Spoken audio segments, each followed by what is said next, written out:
Remercier soit le Seigneur pour sa grâce ineffable dont nous avons pu faire l'expérience selon la parole du Seigneur.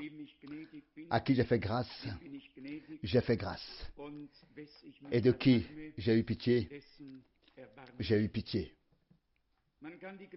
Il est impossible de décrire correctement, d'exprimer, de saisir pleinement la grâce de Dieu lorsqu'il a décidé de racheter l'humanité déchue, séparée de lui et en rébellion contre lui.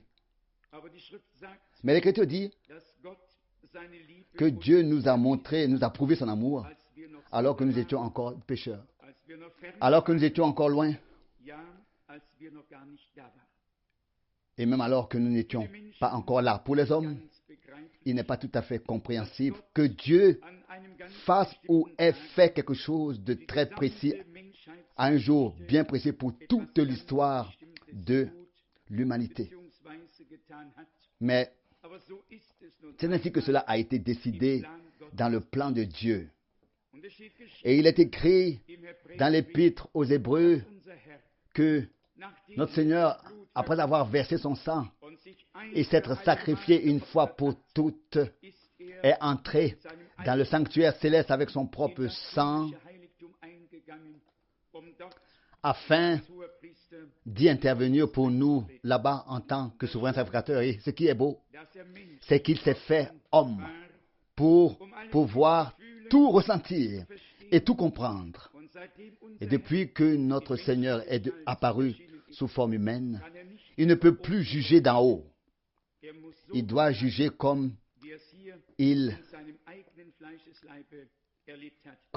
cela a été expérimenté par lui-même. Comme il a vécu lui-même ici dans son propre corps de chair, il ne peut donc plus condamner. Il parle librement. Et sa grâce est justement puissante en tous ceux qui viennent à lui. Dans tout l'Ancien Testament, il a jugé et condamné d'en haut. Dans le Nouveau Testament, il a pris sur lui son propre jugement. Le propre jugement qu'il a prononcé, il a été fait péché pour nous, afin que nous devenions en lui la justice de Dieu.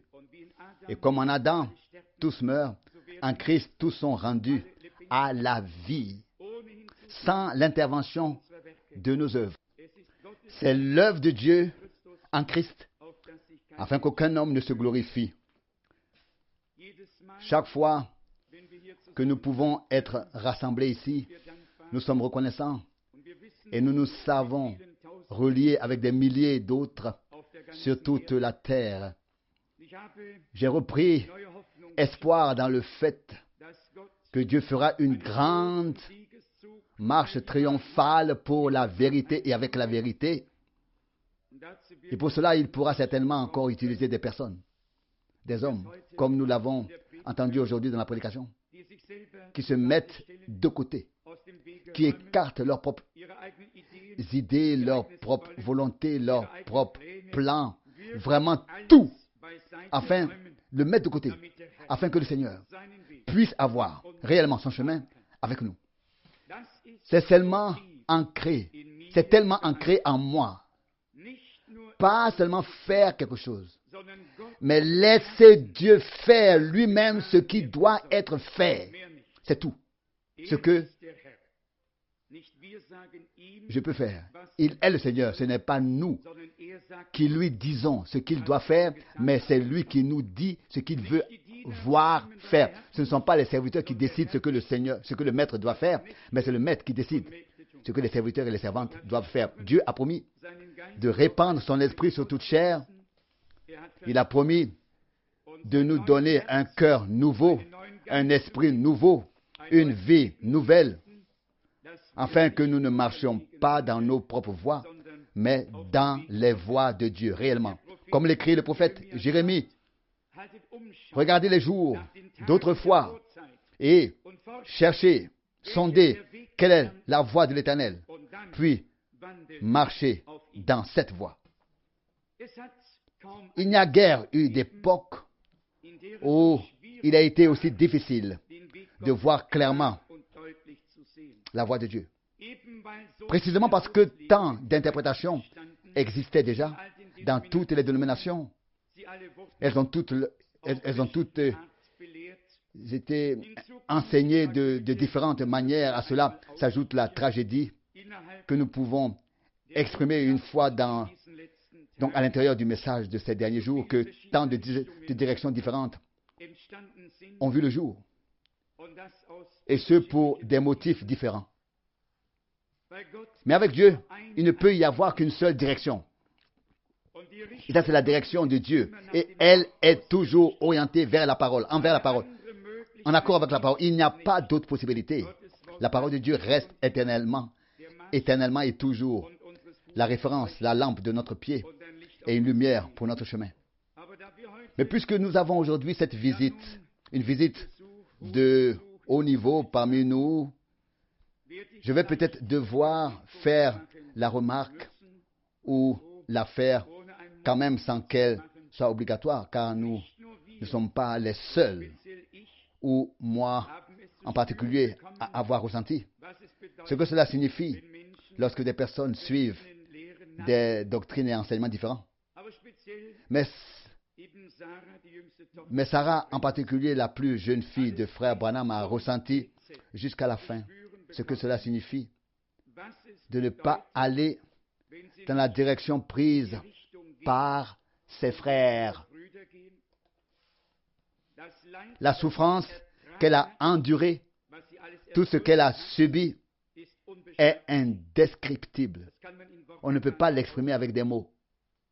Aujourd'hui, celui qui ne crie pas oui et amen à tout est coupé même de ses proches et n'est plus considéré et est considéré comme rien du tout. Les personnes qui me parlent de l'amour parfait de Dieu, qui parlent de la venue du Seigneur, ont fait tout le contraire de ce qui pourrait être fait en sa présence. Pendant des années, elle s'est demandé pourquoi on entendait parler de tous les frères, sauf de frère Frank, qui avait pourtant commencé tout cela dans les premières années, selon le bon plaisir de la direction de Dieu et pour ainsi dire. Elle s'est demandé pourquoi. Mais il est également facile à répondre à cette question, de répondre à cette question. Je n'ai jamais et ne ferai jamais, je n'ai jamais pris une quelconque direction ou couru après une quelconque chose. Nous croyons de tout cœur ce que Dieu a révélé dans sa parole et nous savons qu'il est le Dieu de la parole et non des interprétations et de ce que les hommes disent ou font naître. Je crois que pour notre sœur, le séjour ici est bénéfique. Je voudrais remercier sincèrement tous ceux qui lui ont serré les mains, qui lui ont serré la main et lui ont témoigné de leur amour. Je pense, pour ne pas dire je suis convaincu, que Dieu a des gens qui sont sincères. Et beaucoup se trompent sur leur sincérité. On peut être tellement sincère et malgré tout se tromper quand même. L'important est d'être sincère devant Dieu, d'avoir du respect, de la crainte pour sa parole, devant sa parole, et de ne pas aller au-delà du contenu de la parole. Le ciel et la terre passeront, mais la parole de Dieu restera pour l'éternité, dans l'éternité. Et parfois, j'ai déjà souhaité que certains frères qui prêchent beaucoup de choses reviennent un jour à eux et se demandent s'ils proclamaient aussi cela, si ils pourraient proclamer aussi cela en présence du Seigneur et en présence de tous les prophètes et apôtres. Certainement pas. Car si un homme de Dieu était assis là et écoutait, il devrait lever la main et dire « Un instant, s'il te plaît, pas comme ça. » On ne peut et on ne doit prêcher que ce qui tiendra devant Dieu en ce jour-là. Et là, je pense au témoignage de frère Branham lorsqu'il était encore sur terre et qu'il fut émené derrière le rideau du temps et que des millions de personnes vinrent vers lui et tous l'acclamèrent tous l'acclamaient, l'embrassaient et disaient, « Notre frère bien-aimé, nous sommes si heureux de te voir ici. » Et ils regardaient tout ce qui se passait. Et puis, l'essentiel est arrivé quand il a pu dire, « J'ai prêché ce que Paul a prêché. J'ai baptisé comme il a baptisé. » Et ainsi de suite. Et ils se sont tous exclamés, « Nous reposons sur cela. » C'est en cela que nous nous reposons. Nous ne voulons pas entrer dans les choses qui ont mal tourné. Le temps serait trop long. Mais je voudrais peut-être encore mentionner une chose. Le temps est venu de mettre un terme aux agissements de ceux qui induisent en erreur les gens sincères. Et que Dieu poursuive sa marche triomphale, non pas à cause de nous, mais à cause de sa parole qu'il a si magnifiquement révélée. Et il nous a aussi ouvert l'intelligence pour les Écritures, la compréhension des Écritures, afin que nous puissions nous y affermir et ne pas nous laisser emporter. J'ai 2 ou 3 choses dans le cœur. Le premier passage de l'Écriture, nous le trouvons concernant ces choses dans 1 Timothée au chapitre 3.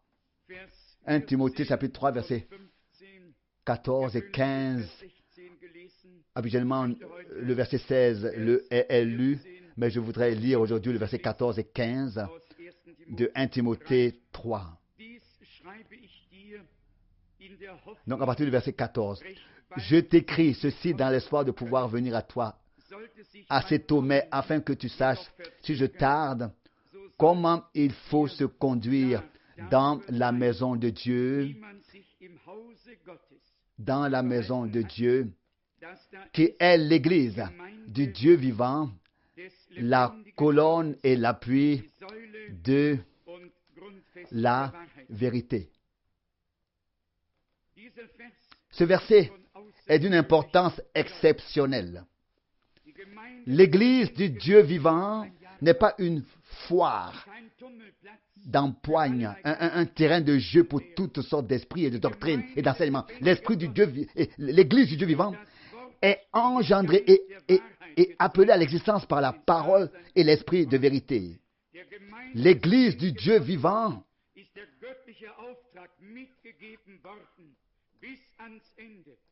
à l'Église du Dieu vivant, il a été aussi donné la mission, le mandat divin d'administrer fidèlement jusqu'à la fin ce qui nous a été confié.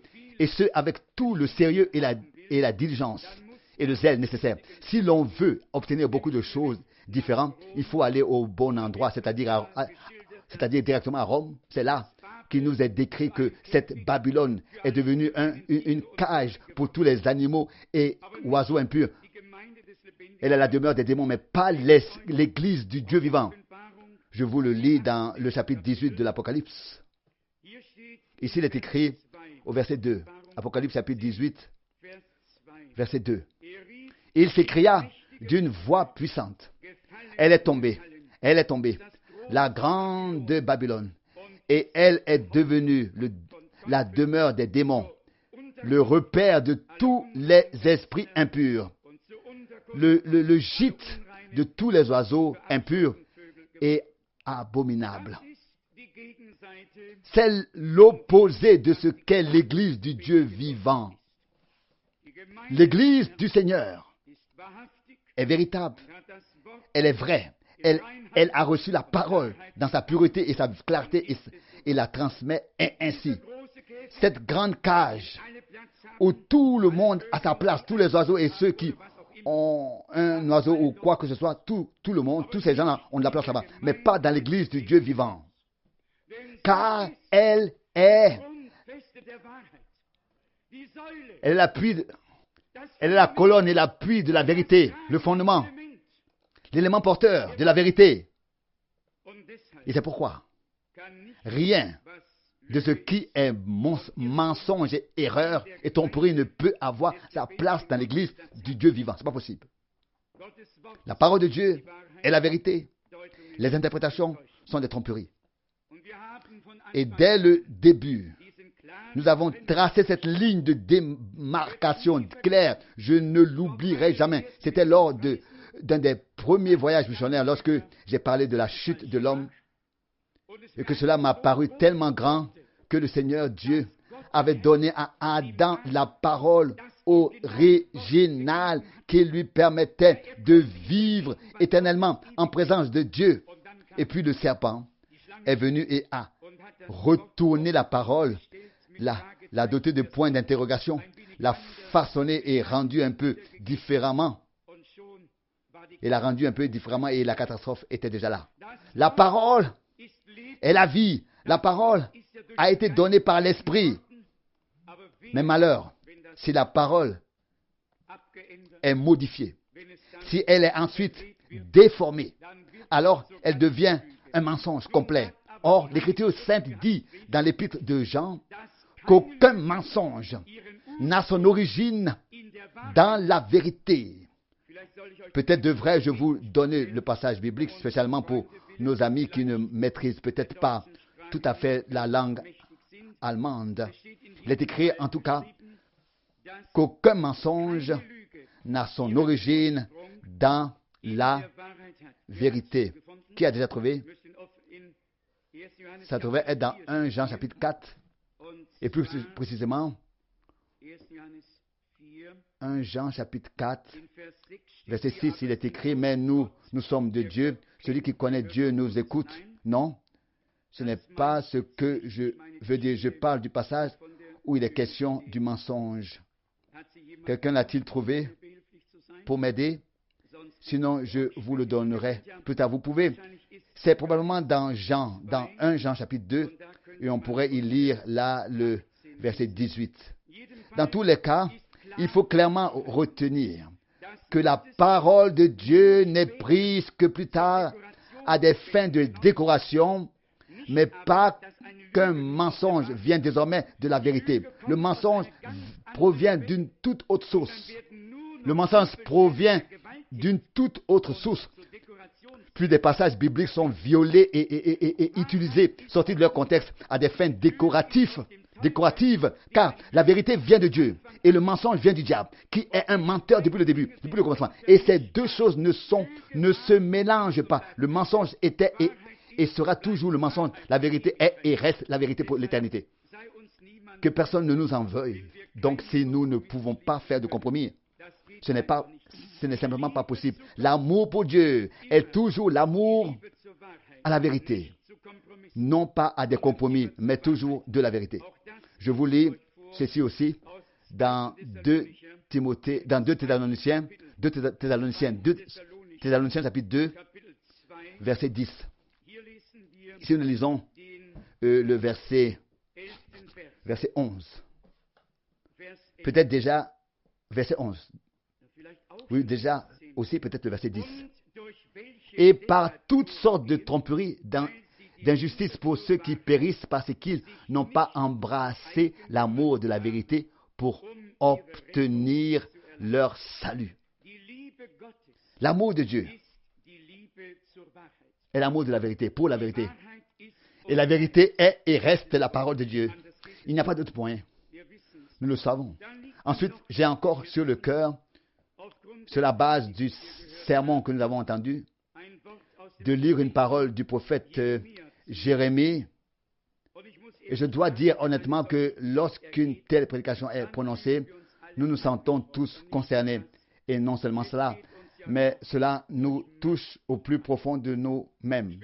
Surtout, nous qui sommes privilégiés d'entendre toutes ces choses et qui constatons malgré tout que nous manquons ici et là et que nous ne sommes pas encore là où Dieu voudrait que nous soyons. Et peut-être que cela cause du souci et de la peine au Seigneur. Jérémie, chapitre 2, versets 12 et 13. Jérémie, chapitre 2, versets 12 et 13. Soyez étonnés de cela, cieux, frissonnez et soyez stupéfaits. C'est ce que dit l'Éternel. Car c'est une double injustice qu'a commise mon peuple. Ils m'ont abandonné, moi, la source d'eau vive, pour se creuser des puits percés qui ne retiennent pas l'eau. C'est à peu près dans ce sens qu'il nous a été expliqué. Dieu a de l'eau fraîche et vivante. Il ne veut pas que nous la laissions stagner et que toutes sortes de choses s'accumulent. Au contraire, il veut que tout soit emporté et qu'il n'y ait pas d'eau stagnante, mais une eau de source fraîche et vivante à laquelle notre âme puisse se désaltérer. Si ce n'est pas le cas, et nous en avons tous fait l'expérience, nous aimerions créer nous-mêmes quelque chose, n'est-ce pas, en guise de disposition, et pensons alors trouver de l'eau. Mais nous n'y parviendrons pas. Nous devons revenir au Seigneur. C'est lui. Il est le rocher qui a été frappé. Et c'est de lui que jaillit aujourd'hui encore l'eau vive. Il a dit, si quelqu'un vient à moi, ou si quelqu'un a soif, qu'il vienne à moi et qu'il boive. Je crois que nous avons soif. Parfois, j'ai l'impression d'en avoir à peine assez. Et je dis, Seigneur, combien de temps devrons-nous encore attendre que tu te révèles et que tu sauves ton peuple? Je voudrais vous parler de la parole que Frère Branham avait lue, tirée de, qu'est-ce que c'était, 2 Rois, je crois. Est-ce que c'est vrai, 2 Rois? Et quel chapitre 3? J'ai lu quelque part une parole qui s'y rattachait, à savoir ce qui s'est passé dans la maison de cette veuve qui manquait d'huile. Cela aussi nous a été présenté, à savoir que le Seigneur veut répandre son esprit. Et l'huile dans les Saintes Écritures est toujours une bonne comparaison et une référence au Saint-Esprit. Il y a ici quelque chose de merveilleux dans 2 Rois, au chapitre 4. 2 Rois, chapitre 4, du verset 2. Élisée lui répondit, « Que veux-tu que je fasse pour toi? Dis-moi ce qu'il y a dans ta maison. » Elle répondit, « Ta servante n'a rien d'autre dans la maison qu'une cruche avec un peu d'huile. » Alors, tout le reste n'était plus là. Tout avait été consommé, le mari était mort, la femme était endettée, il n'y avait plus rien. Il ne restait qu'un peu d'huile dans la cruche. Nous lisons. Alors il dit, va, emprunte des vases à tous les voisins du dehors, des vases vides, mais n'en prends pas trop peu, puis rentre chez toi, ferme la porte sur toi et sur tes 2 fils, et verse dans tous ces vases. Et quand l'un d'eux sera plein, mets-le de côté. Elle s'éloigna alors de lui et ferma la porte derrière elle et ses fils. Ceux-ci lui présentèrent les vases et elle les remplit. Quand les vases furent remplis, elle dit à son fils, « Passe-moi encore un vase. » Mais il lui répondit, « Il n'y a plus de vase. » Alors l'huile cessa de couler. C'est un passage tout à fait merveilleux, spécialement en ce qui concerne le fait que nous pensons souvent, en tant que croyants, que si un homme de Dieu et si un serviteur de Dieu est toujours si. Mais ici, c'est la femme qui était dans le besoin, qui l'a fait. Elle a obéi conformément à la parole qui lui avait été donnée. Ce n'est pas l'homme de Dieu qui est allé prendre la cruche et qui a ensuite rempli tous les récipients. Elle devait y aller.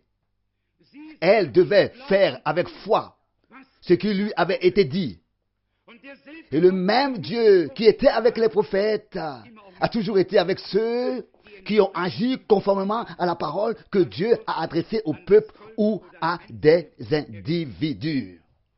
Imaginez qu'on ne nous dise pas combien de récipients, mais qu'elle fasse venir de tout le voisinage autant de récipients qu'il y en avait. Et ensuite, elle devait commencer à arroser. Oui, mais il n'y avait plus qu'un tout petit peu dans cette cruche d'huile. Il y avait seulement un peu d'huile. Et maintenant, avec ce peu d'huile, elle devait arroser toutes les cruches. Et que s'est-il passé? Il y a eu un miracle de multiplication parce qu'elle avait agi avec foi conformément à la parole de Dieu. Bien-aimés, nous devons saisir cela une fois pour toutes. Dieu est honoré dans sa grandeur et sa majesté. Si nous lui donnons la possibilité d'accomplir des miracles, il peut alors manifester sa présence, sa puissance et sa force. Chaque fois que je lis l'Ancien Testament, spécialement à propos du défi du peuple d'Israël à travers la mer Rouge, tout le reste ne semble pas aussi majestueux que lorsqu'on lit ce verset. Lorsqu'on lit ce verset, les eaux étaient comme deux murs à droite et à gauche. Et à gauche. Comme maçonnés, comme coulés. Comme si quelqu'un avait coulé un mur avec du ciment et que cela s'arrêtait là. Voici un beau chemin. Disons que cette salle est une terre sèche. Là, de l'eau et là, de l'eau. Ici, de l'eau comme mur, là, de l'eau comme mur. Oui, qui a donc mis le produit là-dedans pour que l'eau se lie soudain et devienne un mur? Qui l'a fait? C'est tout simplement majestueux. Et on peut le lire, et si on peut le lire ainsi. Et ça, je le crois de tout mon cœur. Et pourtant, je n'ai pas besoin de faire la moindre effort pour cela. Louez le nom du Seigneur. C'est merveilleux quand Dieu peut témoigner qu'il est le Tout-Puissant. Il en va de même pour le Jourdain. Des deux côtés, l'affaire était solide et le peuple d'Israël pouvait la traverser. Ici, une femme était en détresse. Nous aussi, nous sommes dans le besoin. Nos lampes sont sur le point de s'éteindre. Nous sommes tout à court d'huile. Et maintenant, il se pourrait que nous devions encore en donner. Mais il faut au moins que cela nous suffise. La leçon ici est que ce ne sont pas seulement les hommes de Dieu qui ont agi avec foi sur la base de la parole, mais aussi ceux à qui la parole a été adressée. Nous pouvons agir par la foi et Dieu sera avec nous comme il l'a été avec ceux qu'il a mandatés et qui ont parlé en son nom. L'ordre de mission nous a également été présenté à nouveau de Matthieu et de Marc en particulier et même de Marc chapitre 16, l'évangile le plus connu de tous en ce qui concerne l'ordre de mission. Et c'est ici qu'est donnée l'instruction générale. Marc 16, à partir du verset 15. Puis il leur dit, « Allez dans le monde entier et proclamez le message du salut à toute la création. Celui qui aura cru et qui aura été baptisé sera sauvé. Mais celui qui sera resté incrédule sera condamné. Voici les miracles qui accompagneront ceux qui auront cru. En mon nom, ils chasseront. » Donc ici, il est question de tous les croyants, pas seulement de 11 mais de 12 qui sont envoyés, mais de tous les croyants, de tous ceux qui croiront. Celui qui croira et qui sera baptisé sera béni de Dieu.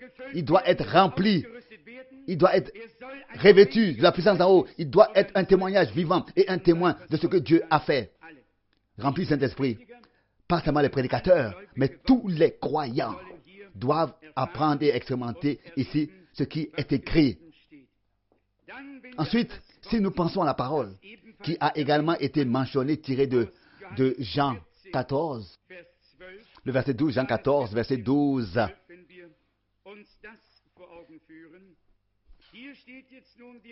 Si nous le représentons ici, il est écrit ici au verset 12 qui s'adresse probablement à nous tous. En vérité, je vous le dis.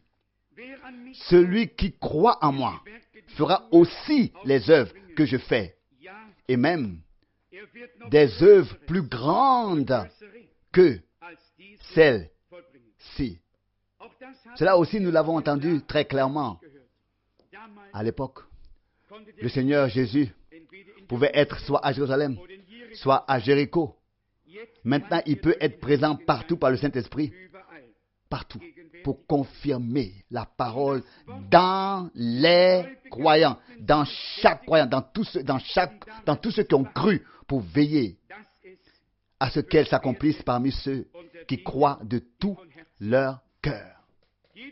Chaque fois que j'entends le cœur spécifique aux prédications et plus précisément le cœur croit seulement, j'ai à nouveau mal au cœur parce que je suis d'avis que c'est ce que je me suis dit à moi-même et au Seigneur lors des funérailles de Frère Branham. Nous pouvons tous chanter. Nous pouvons tous chanter, croire seulement, croire seulement. Et quand j'ai vu comment le cercueil de Frère Branham a été mis en terre, a été mis dans le tombeau, j'ai été saisi d'une très grande tristesse. C'était indescriptible. On ne peut pas répéter ce qui se passe dans l'esprit d'un homme à ce moment-là.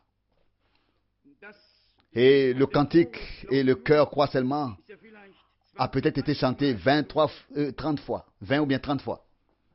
Mais il n'y avait personne là qui pouvait réellement encore entièrement croire, aussi complètement. Nous étions tous affectés. Pour nous, c'était un monde qui s'écroulait. Et à la fin, je ne pouvais de toute façon plus chanter parce que je pleurais beaucoup, beaucoup. Et j'étais très déchiré intérieurement. Mais voilà ce que j'ai dit, Seigneur, l'homme qui croyait vraiment a été descendu ici et sera enterré. Et tous les autres, ceux qui sont restés, nous pouvons tous chanter. Crois seulement. Mais pouvons-nous vraiment croire? Et vous savez qu'on est alors toujours saisi parce qu'on voit sa propre impuissance. Notre frère l'a déjà dit, nous ne nous regardons pas nous-mêmes, nous regardons au Seigneur. Mais cela nous ferait du bien de voir bientôt que Dieu se penche sur nous. Avez-vous le même désir? J'aimerais vraiment le savoir. Pour une fois, peut-être est-ce dû au fait que je suis ici un peu coupé du système de haut-parleurs et que je n'entends jamais les shows venant de la réunion. Parfois, j'ai vraiment l'impression que tout dort, que tous dorment et que plus personne ne suit et que tout le monde n'est plus là. Plus tout à fait là. Mais s'il vous plaît, je vous demande de suivre l'annonce de la parole et d'être dans l'attente. Nous ne savons pas à quel moment cela peut arriver. Ce sera de toute manière soudain. Il se produira sans grande annonce préalable. Nous devons l'attendre à chaque fois. Et quand cela arrivera, c'est l'affaire de Dieu. Mais il est certain qu'elle arrivera bientôt. Que cela arrivera bientôt. Ensuite, il y a une autre parole qui m'émeut aussi depuis une quinzaine de jours. Ésaïe 51, verset 12. Et puis aussi verset 14 en particulier. Ésaïe 51, verset 12. Moi, je suis celui qui vous console. Nous avons tous besoin de consolation, n'est-ce pas? Nous avons besoin de réconfort. Il n'y a personne ici qui n'ait pas de détresse dans sa vie ou sur son cœur. Nous sommes très inquiets pour la consolation, n'est-ce pas? Et le Seigneur dit, moi, c'est moi qui vous console. Maintenant, la question suit. Qui as-tu été pour craindre les hommes qui pourtant sont mortels et les fils des hommes qui passent comme l'herbe? Parfois, nous avons la crainte des hommes au lieu de la crainte de Dieu. Et la question est, qui étais-tu pour avoir pu pour avoir eu peur des hommes. Toujours, que vont dire les gens, et ainsi de suite. Et ainsi de suite. Ils sont tous mortels. Ils n'ont rien à dire. Ils ne font que parler beaucoup. Ils n'ont rien à dire, en fait, quoi qu'ils parlent beaucoup. Et il en a toujours été ainsi. Celui qui a quelque chose à dire le dit de manière brève et concise. Et celui qui alors... Et cela a alors du sens et de la raison. Et celui qui n'a rien à dire, ce sont justement ceux qui parlent beaucoup. Et ce qu'ils disent n'est pas du tout utilisable. C'est écrit ici. Qui as-tu été pour craindre les hommes qui pourtant sont mortels? Y a-t-il parmi nous des gens qui ont peur, qui ont eu peur des hommes et qui ont pensé maintenant, et que vont-ils dire, et moi, où en suis-je, et ainsi de suite, et ainsi de suite. Ils sont tous mortels, ils passeront tous comme l'herbe, et ils ne seront plus. Ayons la crainte de Dieu, et que la crainte de l'homme s'efface et disparaisse. Le Seigneur sera avec nous comme il l'a promis. Et ensuite, il est dit comme une accusation en référence à cette crainte de l'homme, au verset 13. Et parce que tu as oublié l'Éternel, ton Créateur. Et maintenant, une comparaison suit une magnifique comparaison. Et parce que tu as oublié l'Éternel, ton Créateur, qui a étendu les cieux et fondé la terre, et que tu tremblais sans cesse, jour après jour, devant la fureur de l'oppresseur. Devant la fureur de l'oppresseur. Mais ici la comparaison. Parce que tu as oublié ton Créateur, l'Éternel, le Dieu du ciel et de la terre, qui a étendu les cieux et fondé la terre, à qui tout pouvoir est donné, à qui appartient tout pouvoir. Lui qui a tout pouvoir et a donné, qui est présent. Qui est présent pour aider en toute situation, pour nous assister. Il a promis de ne pas nous abandonner et de ne pas nous manquer et de ne pas nous délaisser. Peut-être avec nous jusqu'aux extrémités de la terre. Et qui es-tu pour oublier le Seigneur? Et si nous n'oublions pas le Seigneur, alors nous avons la foi. Nous sommes pleins d'assurance. C'est-à-dire, lorsque nous nous souvenons de lui et que nous lui faisons confiance. Mais si nous l'oublions et ne lui faisons pas confiance, nous le déshonorons. Et il se présente ici à nous comme le Créateur des cieux et de la terre, qui a solidement fondé la terre.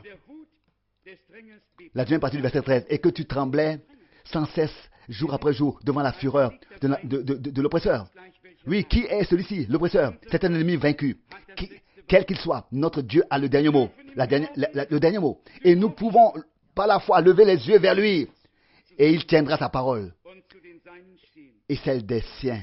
Il est alors écrit plus loin, verset 13.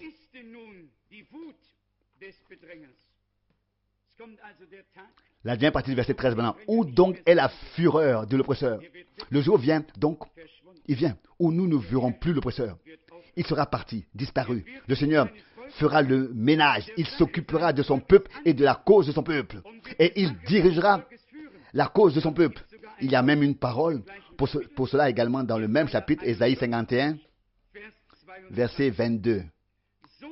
Ainsi a parlé l'Éternel, le Très-Haut, ton Dieu, qui conduit la cause de son peuple. Qui conduit la cause de son peuple. Amen. Il conduit la cause de son peuple. Ensuite, sur le verset 14 encore, de Ésaïe 51. Bientôt. Donc pas maintenant déjà, mais bientôt. L'homme qui a été mis en prison sera libéré. La parole est facile à comprendre quand quelqu'un est attaqué, surpris et qu'on le lit, on le rend pour ainsi dire incapable de faire quoi que ce soit. Et ici on dit bientôt la personne bâillonnée est libérée, sera libérée.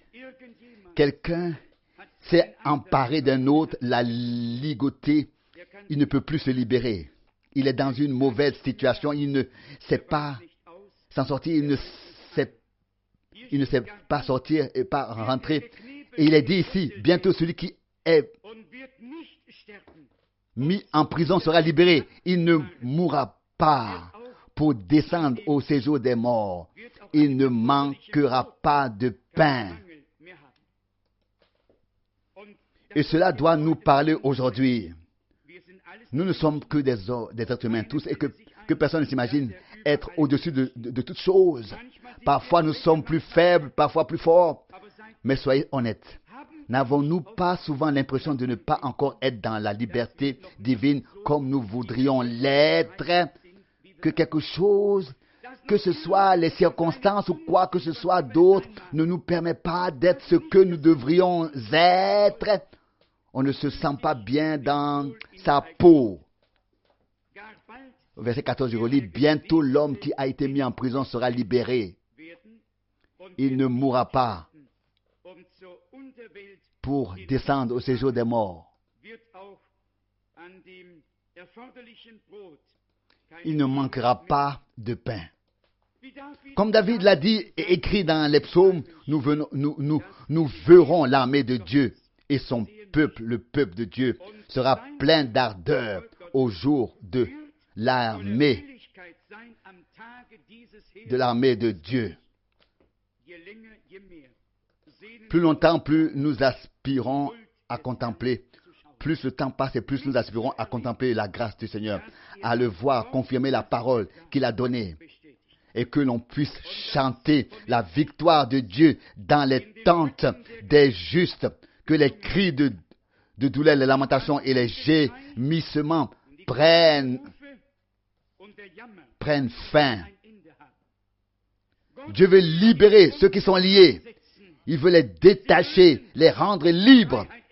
Et l'oppresseur qui a fait en sorte que nous nous retrouvions dans des situations qui ne nous conviennent pas, qui ne nous conviennent pas à tous.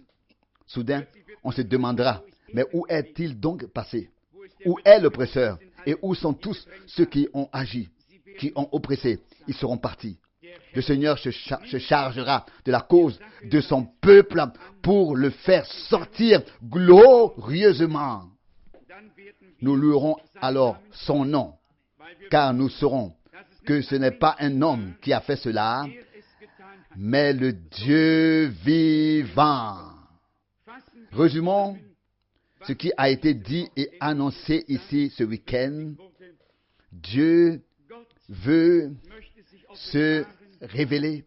Il nous a donné sa parole. Par grâce, il nous a sauvés. Et pourtant, nous ne nous sentons pas bien dans notre peau, car nous savons que Dieu a encore autre chose pour nous. Nous ne pourrions pas le désirer si cela n'avait pas été déjà préparé pour nous. Dieu a déjà tout préparé de manière glorieuse. Il nous suffit d'attendre le moment et tout se passera comme il l'a dit. Comme il a dit. Le message précède toujours afin de pouvoir ensuite accomplir dans le peuple de Dieu ce qui a été annoncé et ce qui a été promis. À la fin, l'Église doit se retrouver dans la situation où elle se trouvait au commencement. Pleinement restaurée et dotée de la puissance d'en haut, revêtue de la puissance d'en haut. Mais nous voulons voir Jésus lui-même comme le même hier, aujourd'hui et dans l'éternité. Nous voulons être témoins d'une telle libération au sein du peuple de Dieu et parmi le peuple de Dieu que l'un n'ait plus besoin de prier pour l'autre. Que tous soient secourus comme venant du ciel, d'une délivrance qui vient du ciel. Que la main de Dieu vienne sur nous d'une manière aussi puissante, par une puissante effusion du Saint-Esprit. Que le Seigneur s'abaisse, comme au temps de Salomon, lorsque le temple a été dédicacé et que la gloire du Seigneur a rempli tout le temple, de sorte que les sacrificateurs ne pouvaient pas faire et exécuter leur service. Et aussi, dans le Nouveau Testament, lorsque la gloire du Seigneur est descendue et que l'Esprit est tombé et que les croyants en ont été remplis, Dieu fera de même. Dieu fera la même chose à la fin des jours et ce temps doit être très très proche.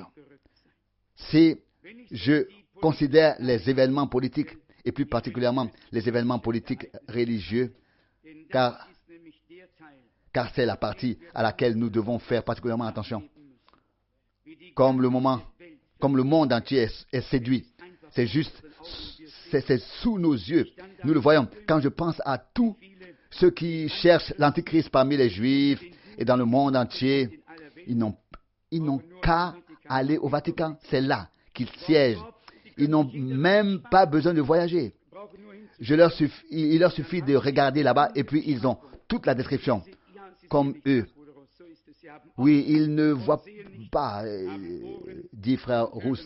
Oui, c'est ça, ils ont des yeux et ne voient pas, ils ont des oreilles et n'entendent pas, mais Dieu leur parlera aussi, ou du moins à ceux qui sont encore détenus dans les prisons aujourd'hui et qui ne peuvent pas s'aider eux-mêmes. Le Seigneur a tracé un chemin, il est destiné à son peuple, ce chemin est destiné à son peuple. Nous avons également lu récemment le passage du prophète Ésaïe au chapitre 35. Je voudrais le lire maintenant. J'aimerais le lire maintenant. Ésaïe 35, verset 8. Et il y aura là un chemin frayé, une route qu'on appellera la voie sainte. Nul impur n'y marchera. Elle est réservée à son peuple. Celui qui suivra ce chemin, même les simples d'esprit ne s'y égareront pas. C'est une parole magnifique. De même que Dieu a tracé un chemin naturel pour Israël, il a donné à son peuple un chemin saint. Et sur ce chemin de Dieu, il dit lui-même, je suis le chemin.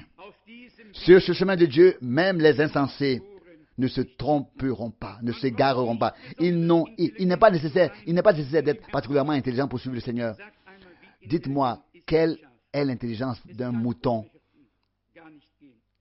Il ne peut pas marcher sans berger. Il n'a aucune orientation. Le berger est responsable du mouton. C'est ainsi que les moutons sont faits. Et parfois, quand je pense à tout ce qui est cru, il faut vraiment dire, ce sont des brebis. Des moutons, des moutons qui ne savent pas faire la différence et qui, tout à coup, ne suivent pas la voix du bon berger, mais ont écouté d'autres voix. Notre Seigneur dit, mes brebis entendent ma voix. Ils ne sont pas seulement brebis, mais ils sont mes brebis. Elles me suivent. Il y aura là un chemin tracé, non pas avec des heurts et des obstacles. Il y aura là un chemin balisé. On l'appellera la voie sainte. Nul impur n'y marchera. Qui pourra la parcourir? Cette voie. Les rachetés, ceux qui ont été purifiés par le sang de l'agneau, ils peuvent la parcourir. Elle est à la route. Et la route, ici, le chemin, est destiné à son peuple seul et non pas aux autres. Seulement à son peuple seul. Celui qui marche sur ce chemin, même les simples d'esprit ne s'y égareront pas. Que Dieu nous fasse la grâce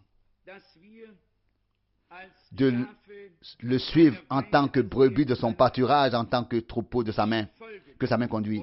Et que nous ne pensions pas connaître le chemin par nous-mêmes, mais que nous écoutions vraiment sa voix et que le Seigneur Dieu réussisse aujourd'hui à nous appeler tous à lui consacrer à nouveau notre vie, à la mettre vraiment à sa disposition. Comme je l'ai souvent dit, celui qui veut servir Dieu doit commencer aujourd'hui, pas demain. Le aujourd'hui que Dieu nous donne doit être utilisé pour se mettre à le suivre. Lui, le Seigneur Jésus, à quoi servira-t-il à l'homme de gagner le monde entier s'il perdait son âme? À quoi servirait-il aux croyants de parcourir toute une distance et de s'arrêter n'importe où? Celui qui persévère jusqu'à la fin, c'est lui qui sera couronné. Dieu veut une foule, un troupeau qui persévère simplement jusqu'à la fin, qui reste patient, fidèle en toutes circonstances. Et comme nous l'avons vu dans la parole, celui qui est bâillonné sera bientôt libéré. Dieu fera un triomphe glorieux. Il y aura encore de la joie et de l'allégresse dans les tentes des justes. Et nous chanterons la victoire que Dieu a créée pour nous et qu'il nous a donnée par grâce. Et la foi est la victoire qui a vaincu le monde. Nous ne voulons pas nous regarder, ni regarder les circonstances, regarder à nous aux circonstances que nous retiennent peut-être encore d'une manière ou d'une autre, mais regarder le Seigneur, au Seigneur qui a pouvoir sur tout. En un instant, il peut faire basculer les choses et changer les circonstances. Et ce qui était avant n'est plus. Et ce qui n'était pas là est maintenant là. Abraham a fait confiance au Seigneur. Et nous aussi, nous faisons confiance au Seigneur, notre Dieu, de tout notre cœur et de toute notre âme. Amen. Levons-nous et rendons ensemble gloire au Seigneur. Inclinons nos têtes. Persévérons dans la prière silencieuse et la foi devant Dieu. Même dans cette réunion, le Seigneur veut encore faire quelque chose. Il veut témoigner de lui-même. Il veut sauver, libérer, aider. Il veut faire ce qu'il a promis, car c'est ainsi qu'il sera honoré. Maintenant aussi, je voudrais demander, peut-être y a-t-il ici quelques personnes qui souhaitent consacrer leur vie au Seigneur. Nous pensons aussi à tous les adolescents, à tous les jeunes, à tous ceux qui repoussent une décision et qui savent dans leur cœur que Dieu les a appelés et qu'ils sont destinés à la vie éternelle. Ah, bien-aimés, c'est le jour, c'est l'heure de consacrer votre vie au Seigneur. Qui que vous soyez, le Seigneur vous appelle. Venez à lui. Viens à lui. Il t'appelle et il dit, celui qui vient à moi, je ne le rejetterai pas. Alors que toutes les têtes sont inclinées, les yeux fermés, nous restons en prière.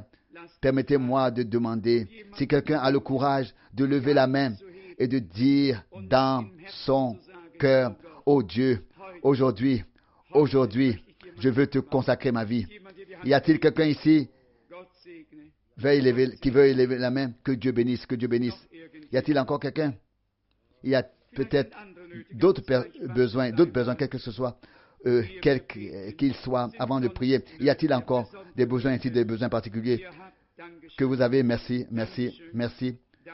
Dieu voit, merci, merci, Dieu voit. Il y a d'autres besoins. Merci, monsieur, merci. Dieu voit partout, il le sait. Nous croyons qu'il nous entend. Nous prions maintenant. Seigneur, notre Dieu, Créateur du ciel et de la terre, tu es un Dieu personnel. Tu as rétabli la communion. Tu as enlevé le mur de séparation. Tu as balayé l'inimitié, ô Dieu. Si par notre propre faute ou par les circonstances, nous sommes considérés comme à moitié prisonniers ou même bâillonnés, Seigneur bien-aimé, nous te prions de prononcer une parole de pouvoir dans notre vie afin que tous les cordons se rompent, que tous ceux qui sont liés soient libérés pour pouvoir te servir dans la liberté des enfants de Dieu. Que ce ne soit pas les circonstances qui nous retiennent prisonniers, mais que nous soyons au-dessus des circonstances et que nous soyons amenés par ta grâce sur un terrain plus élevé. Seigneur bien-aimé, tu es un Dieu fidèle et vrai. Le temps est assez long et nous sommes fatigués de notre condition. Nous voulons que tu interviennes et que tu te révèles avec force. Nous te confions tous ceux qui ont levé les mains, quelle que soit leur demande ou leur supplication, que tu leur accordes cela par grâce. Dieu fidèle, nous avons des sentiments communs. Nous prions les uns pour les autres et nous croyons que tu aideras tout le monde, car ton sacrifice est accompli. Sauveur bien-aimé, nous te demandons de faire preuve de miséricorde envers ton peuple. Montre-nous le chemin que nous devons suivre et ce que tu veux que nous fassions. Montre-le-nous. Nous te le demandons de tout cœur pour cela, car l'œuvre à laquelle nous nous tenons est ton œuvre. La parole que nous proclamons est ta parole. Le peuple que nous servons est ton peuple. Les brebis que nous faisons paître sont ton troupeau. Seigneur bien-aimé, aie pitié de nous. À cause de ton saint nom, nous crions vers toi du plus profond de notre âme. Entends notre appel et viens à notre secours. Alors nous demanderons, où sont passés les oppresseurs? Ils sont partis. Seigneur bien-aimé, quand tu te lèves, les ennemis tombent à la renverse. Ils se dispersent et ne sont plus là. Oui. Où sont donc tous les oppresseurs? Tous tes oppresseurs, dirons-nous. Et où sont-ils tous restés? Tous les accusateurs, tous les oppresseurs, tous ceux qui nous ont donné du fil à retordre, ils ne seront plus là. Tu t'occupes de la cause de ton peuple. Nous te remercions pour cela. Nous louons en particulier la puissance de ton sang, la puissance de ta parole et la puissance de ton esprit. Ce sont ces trois éléments qui témoignent et agissent dans nos vies. Le sang de l'agneau, l'Esprit de Dieu et la parole de Dieu. Seigneur bien-aimé, tu as une église qui est ta chair, ton corps, l'appui et la colonne de la vérité. Et la vérité seule, tu l'as placée en elle.